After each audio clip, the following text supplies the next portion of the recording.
আপনি যে ভিডিওটি দেখতে পাচ্ছেন এটা কিছুদিন আগে সামাজিক যোগাযোগ মাধ্যমে ব্যাপক ভাইরাল হয়ে পড়ে। ভিডিওটিতে দেখা যায় যখন মসজিদে নামাজ চলছিল তখন নন মুসলিম কোনো একজন মেয়ে বাইরে থেকে নামাজ পড়তে দেখে তার এতটাই ভালো লেগে যায় যে সে নিজেই মসজিদের মধ্যে ঢুকে জামাতে নামাজের জন্য দাঁড়িয়ে পড়ে এবং সে সবাইকে অনুকরণ করে রুকু সেজদা করতে শুরু করে। যদিও সে নামাজের কিছুই বোঝে না, কিন্তু তারপরেও তার কাছে নামাজ এতটাই ভালো লেগে যায় যে সে নিজেই মসজিদে ঢুকে সবার সঙ্গে নামাজ পড়া শুরু করে।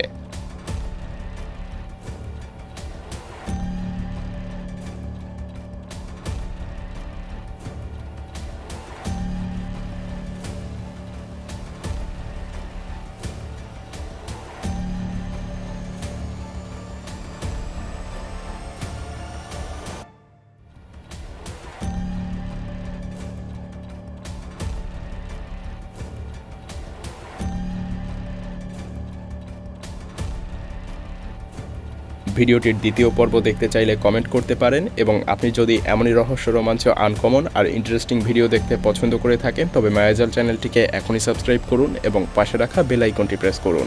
তো দেখা হচ্ছে আগামী এপিসোডে, ততক্ষণ পর্যন্ত ভালো থাকবেন। ধন্যবাদ।